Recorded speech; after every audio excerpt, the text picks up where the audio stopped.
والا مائک پر الرحمن الرحیم الحمد للہ رب العالمین والصلاة والسلام علی سید الانبیاء والمرسلین وعلی آلہ واصحابہ اجمعین قال اللہ تبارک وتعالی فی القرآن المجید واعتصموا بحبل اللہ جمیعا ولا تفرقوا واذکروا نعمت اللہ علیکم اذ کنتم اعداء فألف بین قلوبکم فاصبحتم بنعمتہ اخوانا وکنتم علی شفا حفرۃ من النار فانقذکم منہا صدق اللہ العلی العظیم۔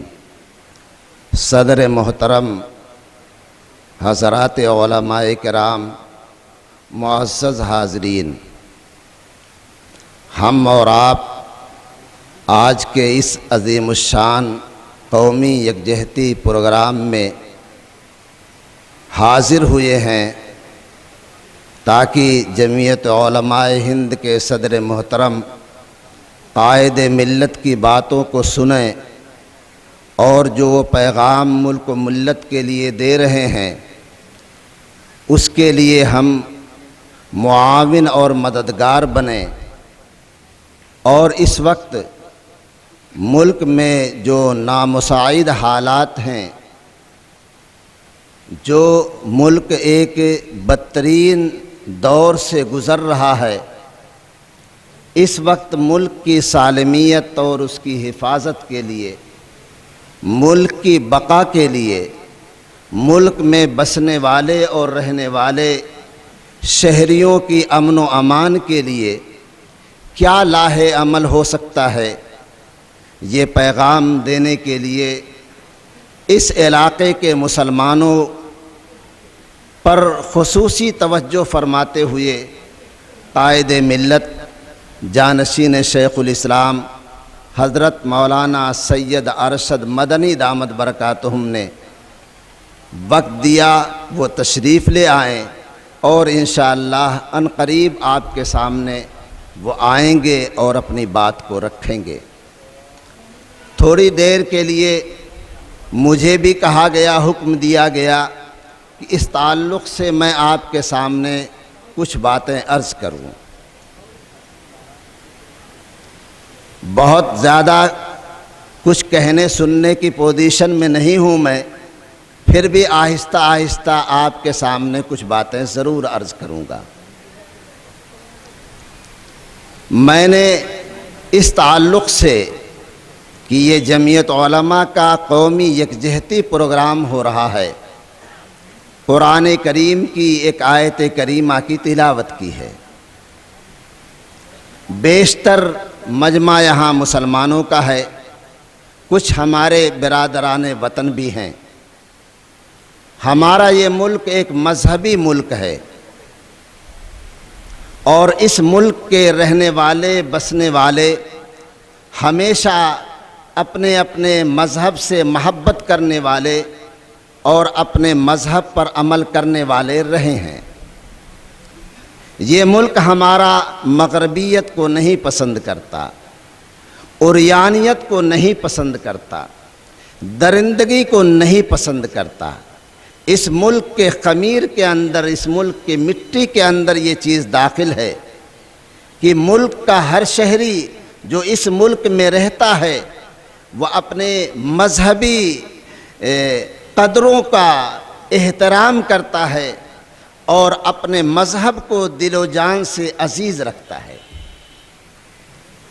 یہی اس ملک کی خوبی ہے کہ جس نے اس ملک کو سونے کا چڑیا اور سونے کی چڑیا کہنے کے لیے لوگوں کو مجبور کیا۔ یہ وہ سوچ ہے اس ملک کے اندر کہ ہر طرح کی جو گندگی سوچ کے اندر، فکر کے اندر ہے، اس کو یہ ملک قبول نہیں کرتا، برداشت نہیں کرتا ہے، نکال دیتا ہے۔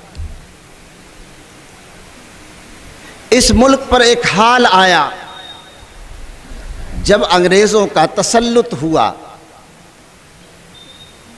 انگریز اس ملک پر قبضہ کرنے کے لیے نہیں آئے تھے، اس ملک کی اقتصادیات پر وہ قابض ہو چکے تھے۔ ان کا ایک مشن تھا کہ اس ملک میں صرف ایک مذہب کرسچین مذہب رہے اور بقیہ اس ملک کی جو مذہبی رنگا رنگی ہے اس کو ختم کر دیا جائے۔ مذہب سے تعلق کے اندر فرق مراتب ضرور ہے،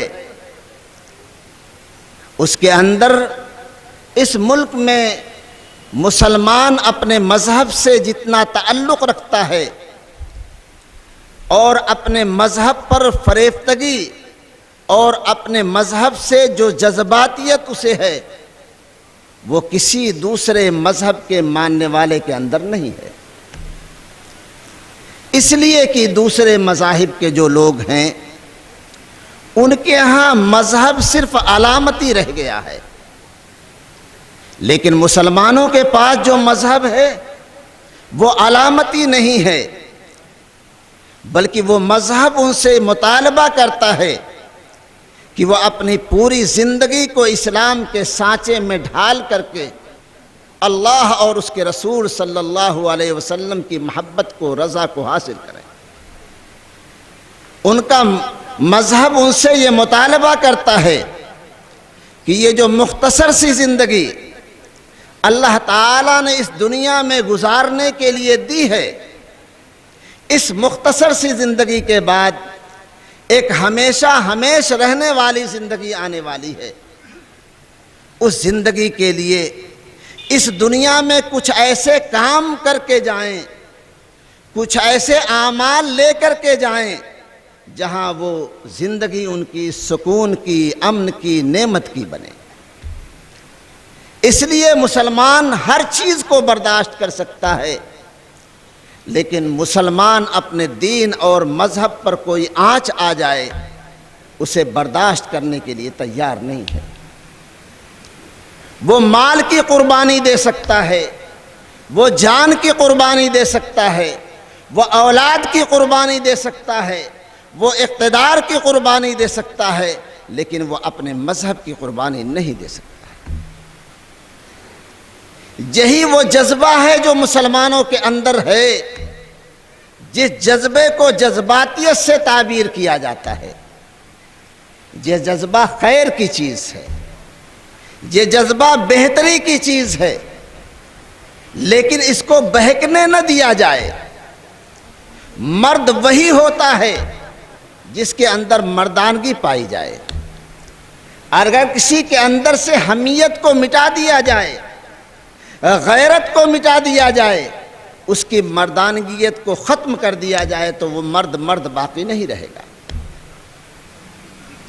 اسی لیے ہمیں فخر ہے کہ یہ مسلمان جہاں کہیں رہتا ہے اسے اپنی جان سے زیادہ عزیز مذہب ہوتا ہے۔ ہمارے اس عنصر کی بنیاد پر، ہمارے اس جذبے کی بنیاد پر، ہمارے اس لگاؤ کی بنیاد پر لوگ ہم سے ناجائز فائدہ بھی اٹھاتے ہیں۔ اس لیے جب اس ملک پر ایک مذہب کی بالادستی کا تصور آیا اور انگریزوں نے غلبہ حاصل کیا تو سب سے زیادہ جو میدان میں اترنے کی ضرورت محسوس کی وہ مسلمانوں نے محسوس کی، اس لیے کہ مسلمان اپنے مذہب کو چھوڑ کر کے کوئی دوسرا مذہب قبول نہیں کر سکتا۔ پوری تاریخ ہے، وہ تاریخ میں آپ کے سامنے نہیں دہراؤں گا۔ جمعیت علماء مسلمانوں کی رہنمائی کے لیے اس وقت بھی اتری تھی، اس فارمولے پر بھی انہوں نے عمل کیا کہ جانوں کا نذرانہ لے کر کے تنے تنہا میدان میں انگریزوں سے لڑتے رہے اور جام شہادت نوش کرتے رہے، اپنی گردنوں کو کٹاتے رہے، تختے دار پر لٹکتے رہے۔ وہ وقت بھی آیا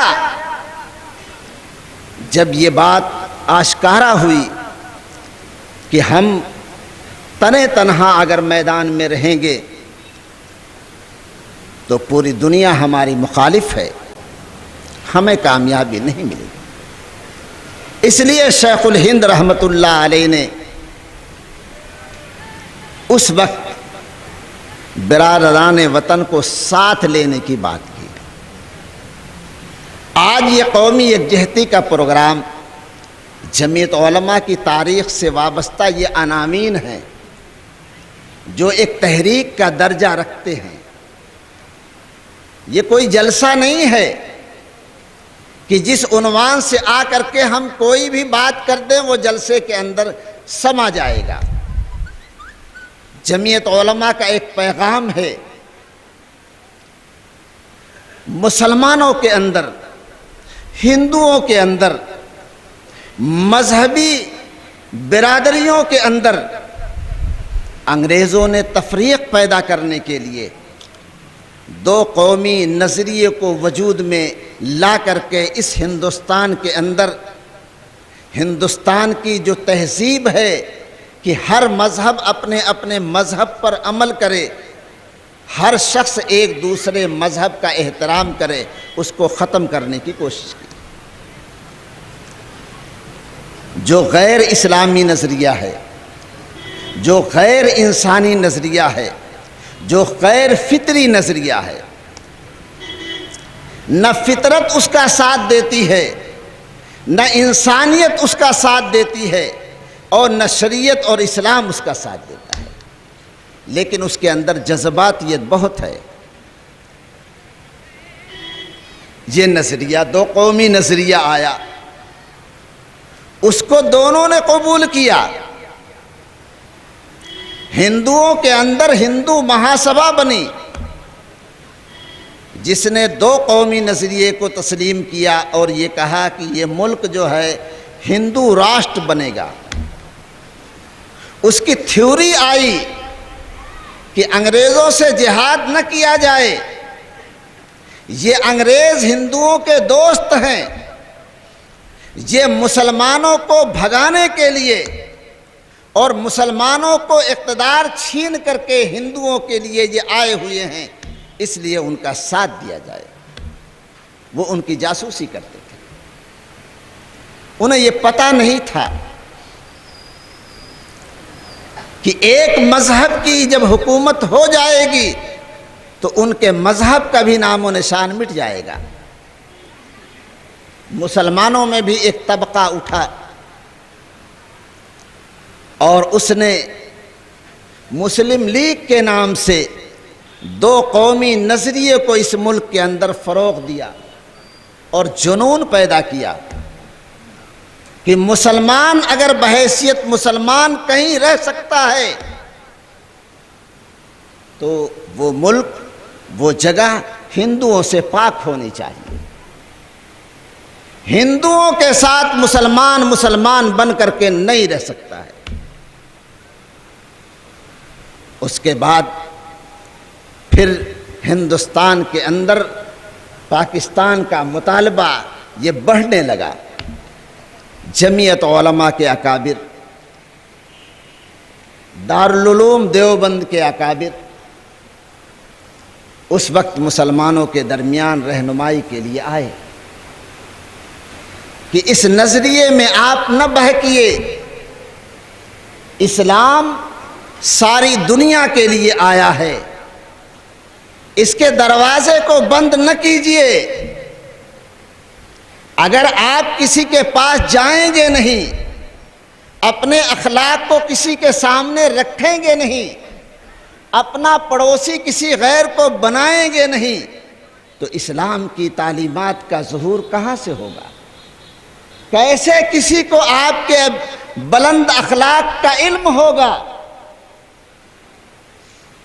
آپ کا اخلاق خود اپنا اخلاق اپنوں کے لیے بدتر بن جائے گا۔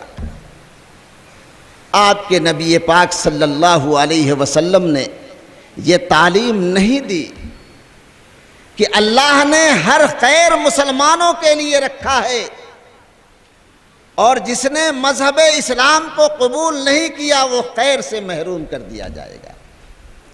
یہ تھیوری دنیا کو آپ کے نبی پاک صلی اللہ علیہ وسلم نے نہیں دی۔ آپ نے فرمایا خیارکم فی الجاہلیت خیارکم فی الاسلام۔ جو آدمی اچھا کام کرنے والا ہے، دوسرے مذہب سے تعلق رکھنے والا ہے، وہ بھی اتنا ہی اچھا ہے جتنا اچھا اسلام سے تعلق رکھنے والا اچھا کام کرنے والا ہے۔ اور اگر دوسرے مذہب سے تعلق رکھنے والا غلط کام کرتا ہے، انسانیت کے خلاف کام کرتا ہے، درندگی کا کام کرتا ہے، تو وہ بھی بدتر ہے۔ اگر وہی درندگی کا کام ایک مسلمان کرتا ہے تو مذہب اسلام سے تعلق رکھنے کے باوجود بھی وہ اتنا ہی بدتر ہے۔ اللہ کے ہاں نجات آخرت میں تو اس بات پر مبنی ہے کہ اگر ایمان ہوگا، اللہ کی وحدانیت ہوگی تو اللہ کی نعمتوں کے آپ مستحق ہوں گے، اور اگر ایمان نہیں ہوگا تو اللہ نے آخرت میں نعمتوں کے دروازے کو دوسروں کے لیے بند کر رکھا ہے، ان کی سزا دینے کے لیے جہنم بنا رکھی ہے۔ لیکن دنیا، اللہ نے دنیا ایسی نہیں بنائی ہے۔ دنیا تو دارالعمل ہے، دنیا عیش کی جگہ نہیں ہے، دنیا اقتدار کی جگہ نہیں ہے، دنیا حکومت کرنے کی جگہ نہیں ہے۔ دنیا تو اللہ کے قانون کو اپنی زندگی میں نافذ کرنے کی جگہ ہے۔ آپ اس دنیا میں جتنے حقدار ہیں اتنے ہی حقدار ایک غیر مسلم بھی ہے، یہودی بھی ہے، نصرانی بھی ہے، مجوسی بھی ہے۔ اونچ اور نیچ کا کوئی فرق نہیں ہے۔ اللہ نے ہر ایک کی ذمہ داری لی ہے۔ رزق ہر ایک کو وہ دے گا، چاہے وہ اللہ کو مانے پھر بھی دے گا، نہ مانے پھر بھی دے گا۔ اللہ کے ہاں کوئی تفریق نہیں ہے۔ فاقے سے کوئی نہیں مرے گا، نہ ہندو مرے گا نہ مسلمان مرے گا۔ اللہ تعالیٰ نے جس کی جو زندگی رکھی ہے اپنی زندگی پوری کر کے اس دنیا میں جائے گا۔ جو رزق اللہ نے رکھا ہے وہ رزق پورا پورا حاصل کر کے جائے گا، پہلے نہیں جا سکتا ہے۔ اس لیے اللہ کے رسول صلی اللہ علیہ وسلم نے اس دنیا کے نظام کو بنایا ہے کہ آپ مل جل کر کے یکجہتی کے ساتھ، متحدہ قومیت کے ساتھ، کہ جہاں آپ رہتے ہیں وہاں اس زمین کے ذرے سے بھی محبت ہے، پڑوسی سے بھی محبت ہے، وہاں کے ہر ذرے سے الفت ہے۔ اللہ کے رسول صلی اللہ علیہ وسلم مکے میں رہے تو مکے سے محبت کا اظہار فرمایا۔ آپ صلی اللہ علیہ وسلم مدینہ منورہ تشریف لے گئے تو مدینہ منورہ سے محبت کا اظہار فرمایا۔ یہ محبت آپ کی گھٹی میں پلی ہوئی ہے، آپ کی گھٹی میں جلی ہوئی ہے۔ آیت کریمہ میں نے اسی بنیاد پر تلاوت کی ہے جس کے اندر یہ بات اللہ تعالیٰ نے کہی ہے کو مضبوطی کے ساتھ پکڑ لیجیے۔ اللہ کی رسی کیا ہے؟ یہ ایمان ہے، یہ قرآن ہے، یہ اچھی باتیں ہیں، یہ خیر کی چیزیں ہیں۔ جتنا خیر ہے سب کا تعلق اللہ سے ہے، اس کو مضبوطی کے ساتھ پکڑ لیجئے، اس کے اندر افتراق نہ کیجئے، اس کو چھوڑیے نہیں۔ کچھ لوگ اچھا کام کرنے والے بن جائیں، کچھ لوگ برا کام کرنے والے بن جائیں، کچھ لوگ نماز پڑھنے والے بن جائیں، کچھ لوگ نماز چھوڑنے والے بن جائیں، کچھ لوگ روزہ رکھنے والے بن جائیں، کچھ لوگ روزہ خور روزہ کھانے والے بن جائیں، کچھ لوگ زکوٰۃ دینے والے بن جائیں، کچھ لوگ زکوٰۃ کو ہڑپ کرنے والے بن جائیں، کچھ لوگ حج کرنے والے بن جائیں، کچھ لوگ حج سے بالکل بیزار ہو جائیں، کچھ لوگ اسلام کی زندگی گزارنے والے بن جائیں، کچھ لوگ اسلام کی زندگی سے بے پرواہ ہو جائیں۔ ایسا نہ کیجیے۔ جو خیر ہے اس خیر پر لانے کی محنت کیجیے۔ تو اتحاد پیدا ہوگا. شر سے اتحاد نہیں پیدا ہوگا، خیر سے اتحاد پیدا ہوگا. خیر کی دعوت دیجیے، بھلائی کی بات بتائیے. وَاذْكُرُوا نِعْمَتَ اللَّهِ عَلَيْكُمْ، اللہ کی نعمت کو دیکھیے. جب دنیا اللہ کو نہیں پہچانتی تھی، کوئی اللہ کو بتانے والا نہیں تھا، تو در در کی وہ ٹھوکریں کھاتی تھی، ہر بڑے کو سجدہ کرتی تھی، ہر ایک سے اپنی چیزوں کو مانگتی تھی. جب اللہ نے اپنے آخری نبی محمد عربی صلی اللہ علیہ وسلم کے ذریعہ بتایا کہ اللہ ایک ہے، تو وہ لوگ جو لڑتے تھے، جو لوگ جھگڑتے تھے، آپس میں نفرت کرتے تھے، عداوت کرتے تھے، اللہ تعالیٰ کے خیر پر آنے کی بنیاد پر ان کے اندر محبت پیدا ہو گئی. اذ کنتم اعداء فالف بین قلوبکم، تم دشمن تھے ایک دوسرے کے، آپس میں نفرتیں ہوتی تھی، الزامات لگائے جاتے تھے، جھوٹ بولے جاتے تھے، اتہام گڑھے جاتے تھے. یہ ساری چیزیں ختم ہو گئی اور محبت اور دوستی آ گئی. آج دنیا پھر پلٹ گئی ہے، انسان خیر کے راستے سے بھٹک گیا ہے. لوگ اپنے اپنے مذہب پر عمل کرنا چھوڑ دیا ہے، مذہبی چیزوں کو پسے پشت ڈال دیا ہے. آج پھر دنیا کے اندر عداوت اور دشمنی آ گئی ہے. میرے دوستو، یہ عداوت اور دشمنی اللہ سے تعلق کی کمزوری کی علامت ہے. جہاں کہیں پائی جاتی ہے وہاں اللہ سے تعلق کمزور ہے. ہم مسلمان ہیں، اس دنیا کا جو فیصلہ ہوتا ہے وہ ہمارے اعمال کی بنیاد پر ہوتا ہے. اگر ہم بن جائیں گے، سنور جائیں گے، اچھے اخلاق والے بن جائیں گے، اپنے مذہب پر تمسک اور مضبوطی کے ساتھ چلنے والے بن جائیں گے، تو دنیا میں امن و امان پیدا ہو جائے گا. اور اگر ہم بگڑ گئے، اپنے راستے سے ہٹ گئے، اپنی صحیح فکر کو چھوڑ دیا، اپنے دین اور اسلام پر عمل کرنے سے روگردانی کرنے لگے، تو ہمارے اندر بھی خرابی آئے گی اور پوری دنیا کے اندر خرابی آ جائے گی. ہم اپنے اس مقام کو جو اللہ کے ہاں ہمیں ملا ہے اس کو پہچانیں اور اپنی ذمہ داری کو پہچانیں. اسی لیے جمعیت علماء ہند اس وقت بدقسمتی کی بات ہے، حالات کا آنا یہ اللہ کے قبضہ و قدرت میں ہے. اللہ جب چاہتا ہے حالات آ جاتے ہیں اور حالات کا مقابلہ انسان کرتا ہی رہتا ہے، شعور کے ساتھ، حکمت کے ساتھ کرتا ہے. جھوٹ کبھی زیادہ دیر تک نہیں چلتا ہے، فریب کبھی بہت زیادہ دیر تک نہیں چلتا ہے.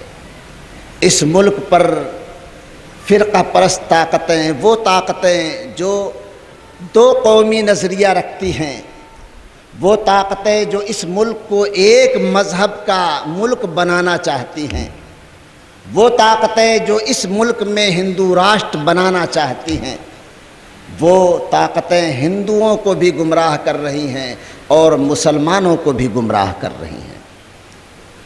وہ طاقتیں اپنی جگہ پر ہیں، یہ طاقتیں کچھ بنا بگاڑ نہیں سکتی ہیں، یہ ظالم طاقتیں ہیں.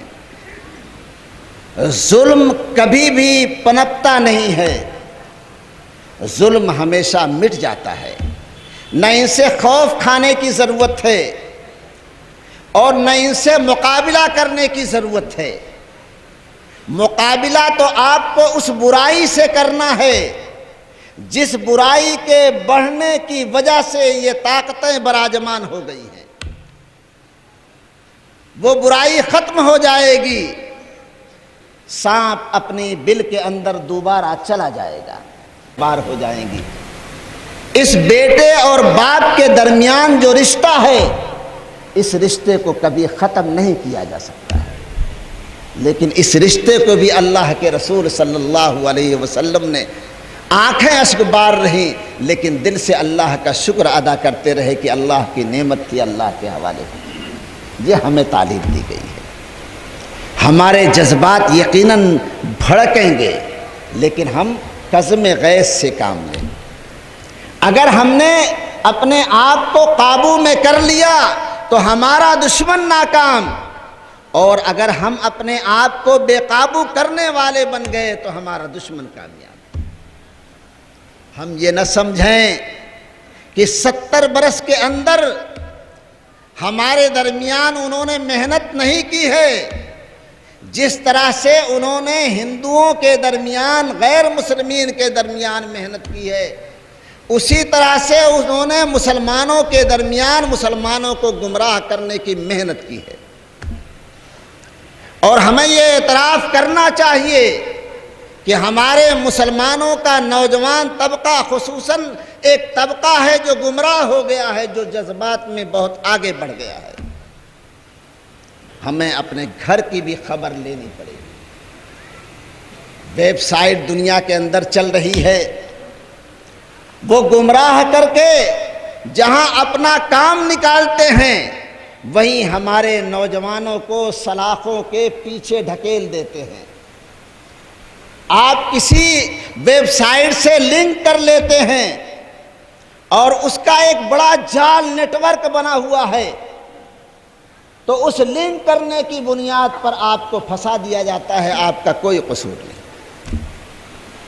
قصور ضرور ہے، آپ کی بے راہ روی قصور ہے، آپ کی بے شعوری قصور ہے، آپ نے سمجھا نہیں کہ یہ جال آپ کو پھنسانے کے لیے بنایا گیا ہے اور آپ اس جال میں پھنس گئے، اب نکل نہیں سکتے۔ اپنے نوجوانوں کو سنبھالنے کی ضرورت ہے۔ نیٹ کا زمانہ ہے، سارے لوگوں کے ہاتھ میں موبائل ہے، جہاں چاہتے ہیں اپنے آپ کو جوڑ دیتے ہیں۔ میرے دوستو، یہ زمانہ نہیں ہے، آپ پہلے شعور سے کام لیجئے۔ اللہ نے آپ کے لیے ہر چیز کے اندر حلال اور حرام کی ایک لکیر کھینچی ہے۔ جو کام کرنے کا ہے وہی آپ کریں، اور جو کام نہیں کرنے کا ہے اس سے باز آ جائیں۔ من یرتحول الحما یوشک ان یقع فیہ، جو چراگاہ کے قریب جانور رہے گا وہ ضرور منہ مارے گا چراگاہ کے اندر۔ آپ کو بچنا چاہیے۔ اس نوجوان نے فیس بک پر حضور پاک صلی اللہ علیہ وسلم، حضرت ابوبکر صدیق رضی اللہ تعالیٰ عنہ، حضرت عائشہ رضی اللہ تعالیٰ عنہ ام المومنین، حضرت زینب، 4 لوگوں کے سلسلے میں اتنی گندی، خراب، بے بنیاد باتیں لکھی ہیں جس کو مسلمان برداشت نہیں کر سکتا۔ یہ تو اللہ کا فضل ہے کہ دونوں طرح کے لوگ ہیں۔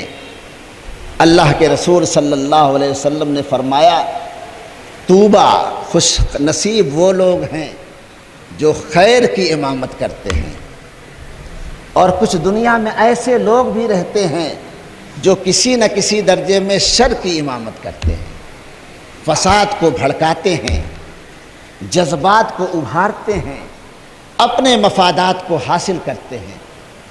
یہ دنیا کے اندر چل رہا ہے۔ کل اس نوجوان کے سلسلے میں ایف آئی آر بھی ہو گیا اور مقدمہ درج ہو گیا، وہ گرفتار بھی ہو گیا۔ آج کچھ صورتحال، کچھ نوجوان اس کے باوجود بھی جو ہے وہ احتجاج اور مظاہرہ کرنے والے تھے۔ اللہ تعالیٰ ان کو سمجھ عطا فرمائے۔ یہ زمانہ ایسا ہے جہاں آپ کو چھیڑا جا رہا ہے۔ حضرت سے بھی میں بات کروں گا۔ وہ لڑکا یقیناً ذہنی اعتبار سے گندی ذہنیت کا رہنے والا، اور وہ فرقہ پرست ذہنیت اس کی ہے، اس میں کوئی دو رائے نہیں، لیکن 4 پیج کی وہ تحریر ہے، 4 صفحے کی وہ تحریر ہے۔ وہ تحریر میں نے رات میں دیکھی، میں نے بچوں سے کہا بھئی یہ تحریر تو یہاں کی نہیں ہو سکتی، یہ تحریر تو بہت ہی منصوبہ بند طریقے سے اس کے اندر جھوٹی قرآن کی آیات کا حوالہ ہے، بخاری شریف کا حوالہ ہے، مسلم کا حوالہ ہے۔ یہ ایسا نہیں ہو سکتا کہ یہ نوجوان جو ہے وہ اٹھا کر کے لے آئے، یہ کہیں نہ کہیں سے اس کا لنک ضرور ہے، اس کو دیکھا جائے۔ اسے دیکھا گیا، نیٹ پر ریسرچ کی گئی، گھنٹوں ریسرچ کرنے کے بعد پتہ لگا کہ یہ پوسٹ جو ہے 2014 کی ہے، 16 ستمبر 2014 کی پوسٹ ہے۔ 14 سے مطلب 4 سال اس کو ہو گئے، جس 4 سال کے اندر وہ برابر نیٹ پر چل رہی ہے، اور ایک طبقہ ہے جو طبقہ اپنے لوگوں کو گمراہ کرنے کے لیے برابر اسے استعمال کر رہا ہے۔ وہ جھانسی کا آدمی ہے، وشو ہندو پریشد سے تعلق رکھنے والا آدمی ہے، اس کی خود اپنی ویب سائٹ ہے، جس ویب سائٹ پر اس کا سارا پتہ موجود ہے۔ یہ پھر دل میں یہ بات آئی کہ ایسا بھی ممکن نہیں، جس طرح سے اس کے لیے یہ تھا کہ یہ کہیں نہ کہیں سے جو ہے یہ لے کر کے پوسٹ کیا ہے، اس کی خود یہ تحریر نہیں ہے۔ پھر ریسرچ کیا گیا اسے۔ آج تو زمانہ بہت ہی آسان ہے، آج جو ایکٹیویٹیز اور سرگرمیاں ہیں، ان سرگرمیوں میں اگر مسلمان صرف بیدار ہو جائے، الحمدللہ اس ملک کا جو قانون ہے وہ قانون اتنا ہی مؤثر آپ کے لیے بھی ہے جتنا مؤثر غیروں کے لیے ہے۔ اس قانون کے اندر کسی طرح کی تفریق نہیں ہے۔ قاتل کو جو سزا رکھی گئی ہے، قاتل اگر وہ قتل مسلمان کا کرتا ہے، غیر مسلم ہے تو اس کی بھی سزا وہی ہے، اور اگر مسلمان غیر مسلم کا قتل کرتا ہے تو اس کی بھی سزا وہی ہے۔ یہ ملک کا قانون یہ آپ کو اپنے امتیاز اور تشخص کے ساتھ اس ملک میں رہنے کا حق عطا کرتا ہے۔ یہ جمعیت علماء کے اکابر کی دین ہے کہ انہوں نے ہاتھ پکڑ لیا ان تمام لیڈران کا، جن لیڈران نے آزادی کے بعد یہ چاہا کہ ملک کا جمہوری قانون نہیں رہے گا۔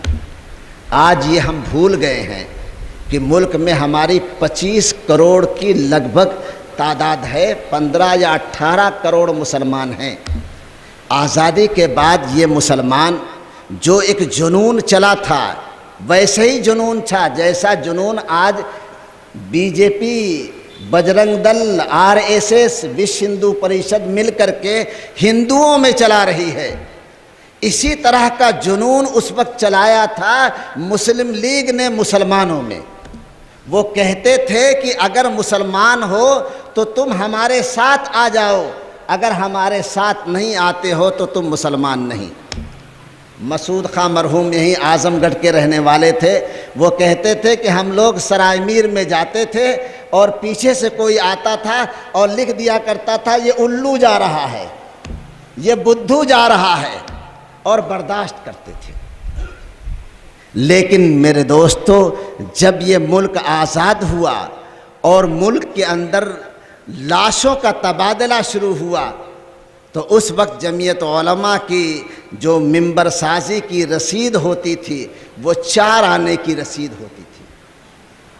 اس ملک میں نفرت کا ایسا ماحول ہو گیا کہ یہ 25 کروڑ اور 18 کروڑ کی جو آبادی ہے، بغیر کسی مبالغے کے میں یہ کہہ سکتا ہوں کہ ان کے آبا و اجداد نے 4 آنا کی جمعیت علماء کی رسید لے کر کے اس ملک میں پناہ حاصل کی۔ آج وہ آبادی بڑھ گئی ہے۔ ہم اس فکر کو اپنے اندر لے آئیں جس فکر نے آج ہمیں 4 لاکھ سے 25 کروڑ بنا دیا ہے۔ اگر وہ پھر 2 قومی نظریے کے حامل بن گئے اور جذبات میں اسی طرح سے نعرہ لگانے والے بن گئے تو پھر ہمارا حال وہی ہو جائے گا جو آزادی کے بعد ہمارا حال ہوا تھا۔ اس لیے ہمیں سوچنے کی ضرورت ہے۔ وہ تو اپنا تمام کام کر رہے ہیں۔ پھر ریسرچ کی گئی تو معلوم ہوا کہ ایک بغیر نام کے ویب سائٹ چل رہی ہے، اور اس میں صرف ایک کلب کا نام ہے ٹھلوا کلب، اس کے اندر ہزاروں مضامین ہیں، جس کے اندر ایک مضمون یہ بھی ہے، اور اس ویب سائٹ کے اندر کوئی عطا پتہ نہیں ہے، اس میں لکھا ہوا ہے کہ جب آپ ہم سے رابطہ قائم کرنا چاہیں تو ہمارے اس پتے پر رابطہ قائم کریں تو ہم آپ کو جواب دیں گے۔ یہ ملک کے اندر اس طرح سے آپ کی چیزوں کو نشانہ بنا کر کے غیروں کو مشتعل آپ کے خلاف کیا جا رہا ہے۔ اس لیے جمعیت علماء ان لوگوں کو اپنے ساتھ لے رہی ہے، سکھوں کو لے رہی ہے، عیسائی مذہب کے ماننے کو والے کو لے رہی ہے، دھرم گرو کو لے رہی ہے، شنکر آچاریہ کو لے رہی ہے، مہنت کو لے رہی ہے، کہ ہر ایک اپنے مذہب کا علمبردار ہے۔ وہ اپنے ماننے والوں کو یہ سمجھائے کہ اگر آج تک اس ہندوستان کے اندر مذہب کے ماننے والے پیار اور محبت سے ایک دوسرے کے ساتھ رہے ہیں اور مذہبی کہلائے ہیں، تو آج یہ مذہب کے ٹھیکیدار نہیں ہیں کہ بی جے پی کا جو ساتھ دے گا وہ تو ہندو کہلائے گا اور جو بی جے پی کا ساتھ نہیں دے گا وہ ہندو نہیں کہلائے گا۔ اس بات کو انہیں سمجھنے کی ضرورت ہے۔ آج انہوں نے اسی طرح کا جنون پیدا کیا ہے، لیکن ہمیں فخر ہے، ہمیں اعتماد ہے کہ آج بھی ہمارے درمیان جمعیت علماء کے وہ اکابر موجود ہیں جن نگاہوں نے ان جیالوں کو دیکھا تھا، جن کی آواز پر اس ملک کے سارے شہریوں نے لبیک کہا تھا، جن کی سچائی پر، جن کی ایمانداری پر تمام لوگوں کا اتفاق ہوا، جس کی وجہ سے یہ ملک کرسچین ملک نہیں بن سکا، عیسائی ملک نہیں بن سکا۔ عیسائیوں کا حال اس سے زیادہ خطرناک تھا جتنا آج ہے۔ آج بی جے پی کے پاس اتنے ورکر نہیں ہیں، آج آر ایس ایس کے پاس اتنے ورکر نہیں ہیں، آج بجرنگ دل کے پاس اتنے ورکر نہیں ہیں جتنے ورکر انگریزوں کے پاس تھے۔ وہ ہر گھر کے اندر جاتے تھے، ہر گاؤں کے اندر جاتے تھے اور اپنے مذہب کی تبلیغ کرتے تھے۔ لیکن جمعیت علماء کی فکر تھی کہ ہر مذہب کے ماننے والوں کو کھڑا کیا کہ مذہب کا تحفظ اس میں نہیں ہے کہ یہ ملک ہندو راشٹر بن جائے گا۔ اگر ہندو راشٹر بن جائے گا تو وہ کون سا راشٹر رہے گا؟ تمہیں سوچنے کی ضرورت ہے، جس میں دلت کے لیے کوئی جگہ نہیں رہے گی، جس میں آدیواسی کے لیے کوئی جگہ نہیں رہے گی، جس میں شیڈول کاسٹ والوں کے لیے کوئی جگہ نہیں رہے گی، جس میں جینیوں کے لیے کوئی جگہ نہیں رہے گی، جس میں بدھسٹ کے لیے کوئی جگہ نہیں رہے گی، جس میں سکھوں کے لیے کوئی جگہ نہیں رہے گی، جس میں مسلمانوں کے لیے کوئی جگہ نہیں۔ اس میں ان لوگوں کے لیے جگہ ہوگی جو برہمن کے پاؤں چھونے والے ہوں گے، جو برہمن کی ہاں میں ہاں ملانے والے ہوں گے، جو برہمن کی انسان کے جسموں کو تقسیم کرتا چلا آیا ہے، جو مندروں میں کسی ہندو کو اگر کسی کاسٹ کا ہے تو اس کو داخلے کو پسند نہیں کرتا ہے، جس نے نفرت کا ایسا زہر بویا ہے کہ ہندو ہونے کے باوجود، ہم مذہب ہونے کے باوجود اگر اس کا شمار دلت سے ہے تو اس کے ہاتھ کا پانی کوئی دوسرا پینے کے لیے تیار نہیں ہوتا۔ وہ راشٹر کا اگر مذہب بن جائے گا اور ملک اگر اسی راشٹر میں ڈھل جائے گا تو کہاں جائے گا؟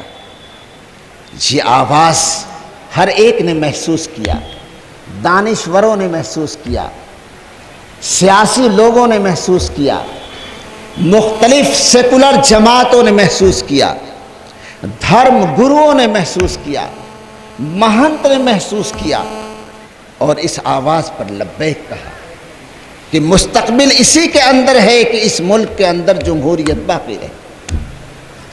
یہ ملک اپنی اس روایات پر قائم رہے جو روایات آج تک چلی آ رہی ہیں۔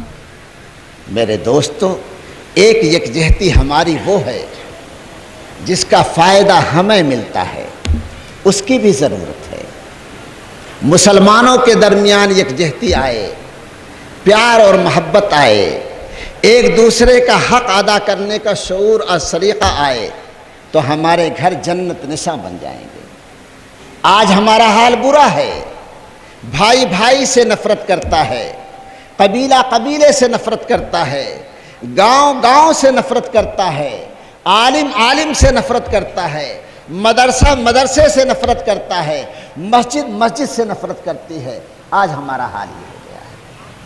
اس لیے ہمارے درمیان بھی ہمیں یکجہتی کے پیغام کو چلانا چاہیے۔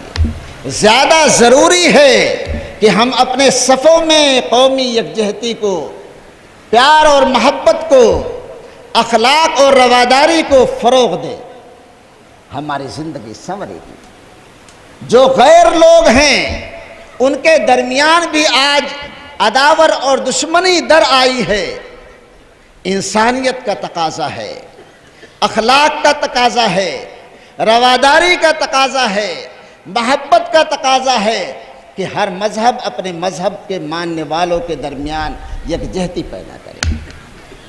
دوسری یکجہتی کی ضرورت ہے، ملک کو ضرورت ہے، ملک کی سالمیت کو ضرورت ہے، ملک کو ٹوٹ سے بچانے کی ضرورت ہے، ملک کو بکھرنے سے بچانے کی ضرورت ہے، ملک کو ترقی دینے کی ضرورت ہے۔ اس کے لیے ملک کی قومی یکجہتی کی ضرورت ہے۔ ملک میں جتنی قومیں بستی ہیں، جتنے لوگ رہتے ہیں، وہ ملک کی بنیاد پر یکجہتی کا مظاہرہ کریں۔ جو لوگ نفرت کرتے ہیں، نفرت کی سیاست کرتے ہیں، مذہب کی بنیادوں کو، دلوں کو توڑتے ہیں، مذہبی چیزوں کو رواج دے کر کے، پروپیگنڈے کر کے، غلط تشہیر کر کے مذہب کو بدنام کرتے ہیں، ان کو بے نقاب کرنے کی ضرورت ہے۔ یہ اسی وقت ہوگا جب ہر مذہب کے اعلیٰ لوگ، برسراردہ لوگ، جو دھرم گرو ہیں، جو مذہب میں حیثیت رکھنے والے ہیں، وہ اپنے ماننے والوں کے درمیان ان سازشوں کو بے نقاب کرے۔ میں نہیں سمجھتا ہوں کہ اگر دھرم آچاریہ لوگ، مندروں کے مہنت لوگ، دھرم گرو لوگ، اگر وہ اپنے لوگوں میں یہ تعلیم کو عام کریں اور اس بات کو عام کریں کہ انسانیت کے ساتھ جو درندگی ہو رہی ہے یہ کہیں ٹھہرے گی نہیں ہے۔ جب آپ اپنے ملک کے نہیں ہوں گے، اپنے مذہب کے نہیں ہوں گے تو کسی کے نہیں ہو سکتے۔ ملک کی حالات دیکھ لیجیے، ابھی حضرت کے زبانی آپ سنیں کہ ملک کا کیا حال ہو رہا ہے۔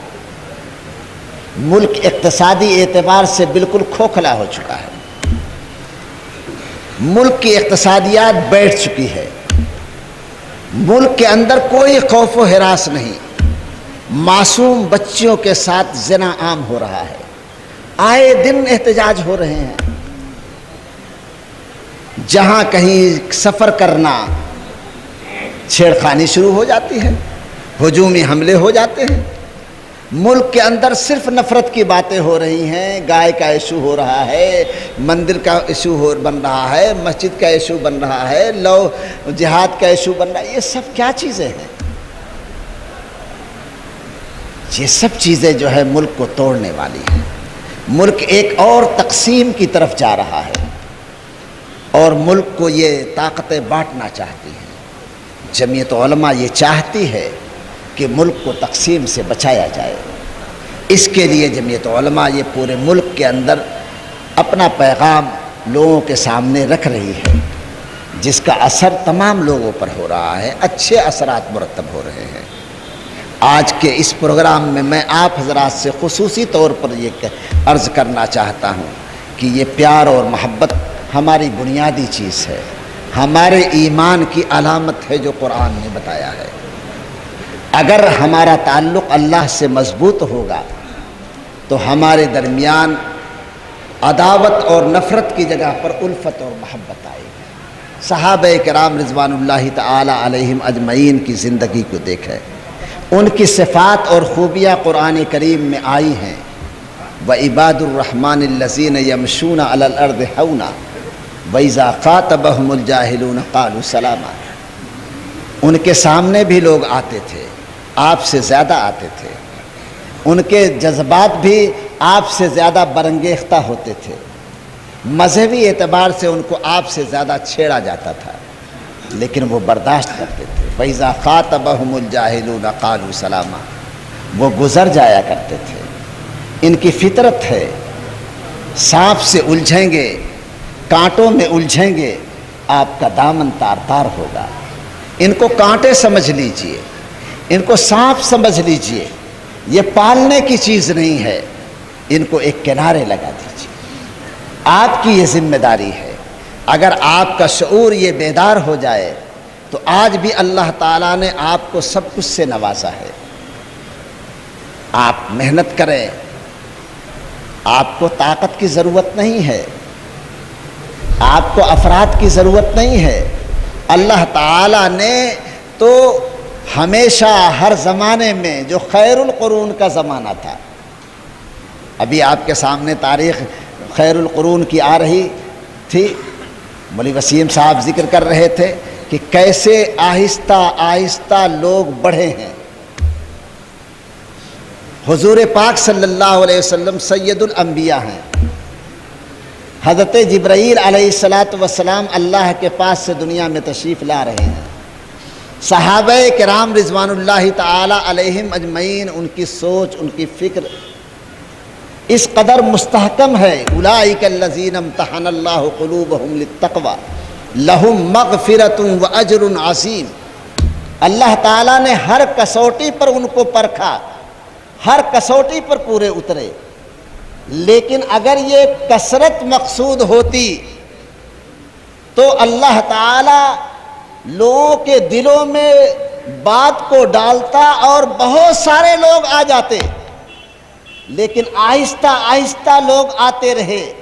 اس سے پتہ لگتا ہے کہ اللہ تعالی قلیل لوگ ہوں، تھوڑے لوگ ہوں، لیکن ان کے دلوں کے اندر ایمان مضبوط ہے، ان کا کردار مضبوط ہے، ان کا اللہ سے تعلق مضبوط ہے، اور وہ دین پر فدا ہونے کے لیے تیار ہیں، تو وہ زمانہ وہ لوگ سب سے بہتر قرار پائیں گے۔ آج ہماری یہ فکر بدل گئی ہے۔ ہم اپنے آپ کو مضبوط کرنے کے لیے ان بنیادوں پر آنے کے لیے تیار نہیں ہیں جن بنیادوں پر آ کر کے اللہ کی مدد ہمیں ملنے والی ہے۔ ہم سوچتے ہیں کہ ہماری تعداد زیادہ ہو جائے گی۔ الحمدللہ اس ملک کے اندر آپ کی تعداد اتنی ہے، نہ ان کو بھگایا جا سکتا ہے، نہ ان کو نکالا جا سکتا ہے، نہ ان کو نگلا جا سکتا ہے، نہ ان کو ختم کیا جا سکتا ہے۔ سارا ملک اگر ایک طرف بھی ہو جائے تو انشاءاللہ آپ کی حفاظت اللہ کرتا ہے اور کرتا رہے گا انشاءاللہ۔ اس لیے آپ کو مایوس ہونے کی ضرورت نہیں ہے۔ ضرورت اس بات کی ہے کہ ہم اپنے صفوں میں اتحاد پیدا کریں۔ کیسے اتحاد پیدا کریں؟ نعرہ تکبیر اللہ اکبر ہو جائے تو اس کے پیچھے نعرہ لگانا شروع کر دے، یہ اتحاد نہیں ہے۔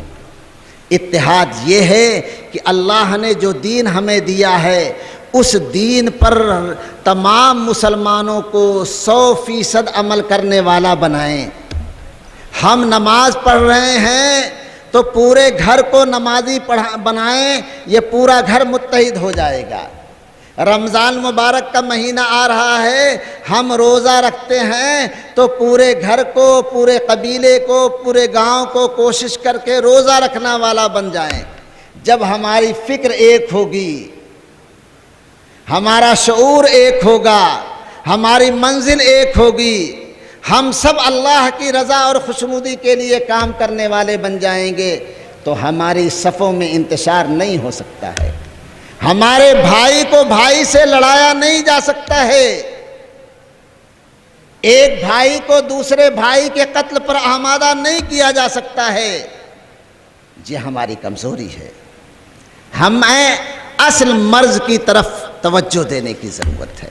اللہ نے وعدہ کیا ہے، کم من فئۃ قلیلۃ غلبت فئۃ کثیرۃ باذن اللہ۔ اللہ کے حکم سے تھوڑے لوگ ہوں گے دنیا کے اندر، لیکن وہ اللہ کے دین پر، اللہ کی فکر پر، ایمان پر مضبوطی کے ساتھ رہیں گے، جمے رہیں گے۔ اللہ تعالیٰ دنیا میں انہیں غلبہ دے گا۔ غلبہ اقتدار نہیں ہے میرے دوستو، سیاست کی کشمکش یہ آپ کے لیے انتہائی مہلک ہے۔ اس ملک کے اندر چھوڑ دیجئے اقتدار کسی کے قبضے میں ہو، کوئی حرج کی بات نہیں ہے۔ آپ اپنے دین کے مضبوط کرنے کے لیے متحد ہو جائیے۔ آپ کے اندر جو فکری بے راہ روی ہے، نوجوانوں کے اندر جو جذباتی انداز آ گیا ہے، اس کو قابو میں کرنے کی ضرورت ہے۔ نیٹ پر نوجوان جو جگہ جگہ بھٹک رہے ہیں، ان کو بیداری لانے کی ضرورت ہے۔ جو نوجوان دوسروں کے آلے کار بن رہے ہیں، ان کے فکر کرنے کی ضرورت ہے۔ اگر ہم بیدار ہو جائیں گے انشاءاللہ تو یہ ساری چیزیں جو سازشیں ہیں، یہ تارے عنکبوت کے مانند یہ بکھر جائیں گی، یہ ٹوٹ جائیں گے۔ ان کے اندر کوئی طاقت، کوئی قوت اور کوئی بیکنگ ان کے اندر نہیں ہے۔ اللہ کا فضل ہے، آپ کے پاس مستحکم قیادت ہے، آپ کے پاس جمعیت علماء ہے، جمعیت علماء کے اکابر ہیں، بر وقت پورے ملک میں آپ کی رہنمائی ہو رہی ہے۔ ملک میں کوئی مسئلہ نہیں ایسا ہے جو وجود میں آئے اور جمعیت علماء اسے نوٹس نہ لے، اور اللہ کا فضل ہے، کامیابی مل رہی ہے، کثیر رقمیں خرچ ہو رہی ہیں۔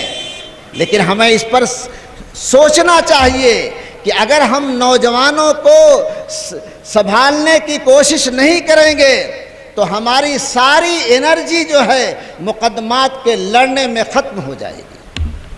اللہ کامیابی دے رہا ہے، نوجوان چھوٹ رہے ہیں، یہ بے نقاب ہو رہے ہیں، ان کی سازشیں بے نقاب ہو رہی ہیں۔ یہ اللہ کا فضل ہے، کرم ہے۔ یہ ملت کا سرمایہ آج بھی محفوظ ہے، اور ملت کے اکابر آج بھی آپ کی رہنمائی کر رہے ہیں۔